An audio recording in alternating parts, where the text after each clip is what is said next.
నమస్తే, welcome to Andhraprabha. నేను మనస్విని. ప్రభుత్వాలు పని చేయించుకుంటాయి, కానీ సకాలంలో చెల్లింపులు చేయవు. దీంతో బకాయిలు పేరుకుపోతాయి. ఒకటి కాదు, రెండు కాదు, కొన్ని వందల కోట్లలో బకాయిలను అలాగే ఉంచుతాయి. నెలల తరబడి అంటే ఇప్పుడు సర్వసాధారణం అయిపోయింది. కొన్నిసార్లు అయితే వాటిని చెల్లించడానికి ఏళ్లు పడుతుంది. కాంట్రాక్టర్లు కానీ, విద్యాలయాలు, ఆసుపత్రులు వీటిని సకాలంలో ఆదుకోలేక తీవ్ర ఆర్థిక కష్టాల బారిన పడినవి ఎన్నో ఉన్నాయి. తెలంగాణలో సర్పంచులు ఆత్మహత్యలు చేసుకున్న దాఖలాలు ఉన్నాయి. ఒకవైపు పనులు చేసేందుకు బయట అప్పు తేవడం, వాటి బకాయిలు సకాలంలో తిరిగి రాక అప్పులు పెరిగి ఆత్మహత్యలే శరణ్యం అనుకునేంత వరకు పరిస్థితి వస్తోంది. ఇప్పుడు ఏపీలో వైద్య ఆరోగ్య శాఖలోనూ బకాయిలు పేరుకుపోయాయి. దీంతో వీటిని తిరిగి చెల్లించాలనే డిమాండ్తో రాష్ట్ర వ్యాప్తంగా వైద్య సేవలు నిలిచిపోయాయి. ఆంధ్రప్రదేశ్లో ప్రభుత్వ ఉచిత వైద్య సేవలకు సంబంధించి ప్రతిష్టంభన కొనసాగుతోంది. ప్రభుత్వం నుంచి రావాల్సిన భారీ బకాయిల కోసం ప్రైవేట్, కార్పొరేట్ ఆసుపత్రులు చేపట్టిన ఎన్టీఆర్ వైద్య సేవ బంద్ కొనసాగుతోంది.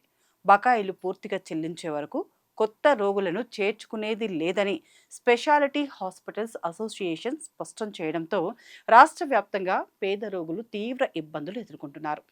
రాష్ట్ర వ్యాప్తంగా వివిధ నెట్వర్క్ ఆసుపత్రులకు ప్రభుత్వం సుమారు 3,000 కోట్ల మేర బకాయిలు చెల్లించాల్సి ఉంది.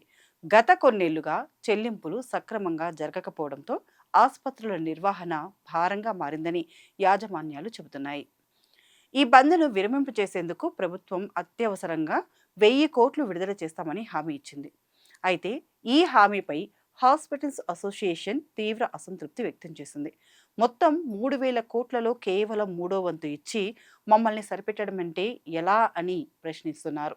అలాగే బకాయిలు మొత్తం ఒకే విడతలో కనీసం మెజార్టీ మొత్తాన్ని తక్షణమే విడుదల చేయాలని, భవిష్యత్తులో చెల్లింపుల కోసం ఒక నిర్దిష్ట గడువును ప్రకటించాలని ఆసుపత్రులు డిమాండ్ చేస్తున్నాయి. ప్రస్తుతం ఆసుపత్రిలో ఉన్న రోగులకు మాత్రమే చికిత్స అందిస్తున్నామని, కొత్తగా వచ్చే ఎన్టీఆర్ వైద్య సేవ కేసులను అనుమతించడం లేదని అసోసియేషన్ ప్రతినిధులు తెలిపారు. ప్రభుత్వం తదుపరి నిర్ణయంపైనే ఈ సేవల పునరుద్ధరణ ఆధారపడి ఉంది. ప్రస్తుతం వైద్య సేవలు తాత్కాలికంగా నిలిచిపోవడంతో ఉచిత వైద్యం చేయించుకోవాలనుకునేవారు ఇబ్బందులు పడుతున్నారు.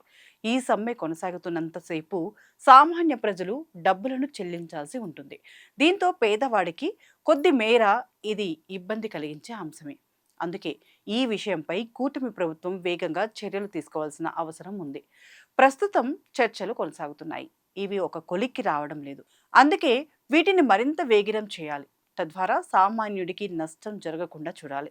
దీంతో పాటు ఇప్పుడు ఆసుపత్రుల్లో చేరిన వాళ్ళు ఎవరైనా ఉంటే సమ్మె విరమణ తర్వాత వారందరికీ ఎన్టీఆర్ వైద్య సేవ కింద నమోదు చేసేలా చర్యలు తీసుకుంటే సామాన్యులకు నష్టం కలగకుండా ఉంటుందని విశ్లేషకులు అభిప్రాయపడుతున్నారు.